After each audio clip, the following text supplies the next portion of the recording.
सकबो न एते दर्द सहलो न जाओगे।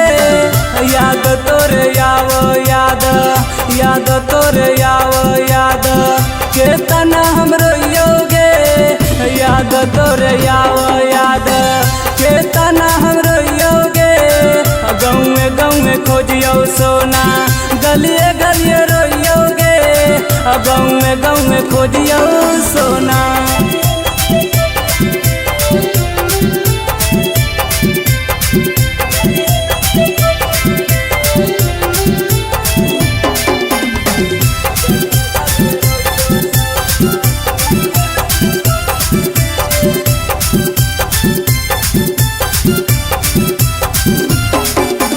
करो हम तनिको सोना जिए के मन गे।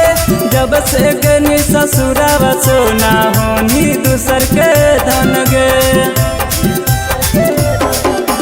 करो हम तनिको सोना जिए के मन गे। जब से गनी ससुरावा सोना होनी दूसर के धन गे। तोड़ दे मी दिलावा हमर, तोड़ दे मी दिलावा हमर, हम न सोचलियोगे। गलिए गलिए रोइयो सोना, नदिए नदिए खोजियोगे।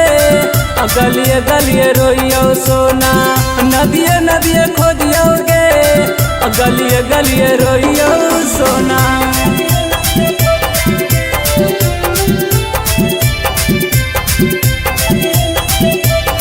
Bholenath recording studio Kariyatpur.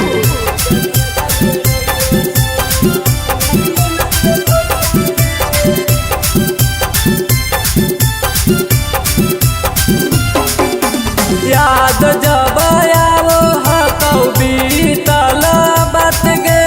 कैसे के कटत सोना हमर दिन रात गे।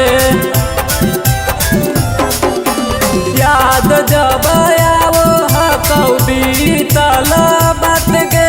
कैसे के कटत सोना हमर दिन रात गे। छोड़ दे मी सुधीर के, छोड़ दे मी रंजित के, हम न सोचलियोगे। गलिए गलिए रोइयो सोना, नदिए नदिए खोजियोगे। गलिए गलिए रोइयो सोना, नदिए नदिए खोजियोगे। गलिए गलिए रोइयो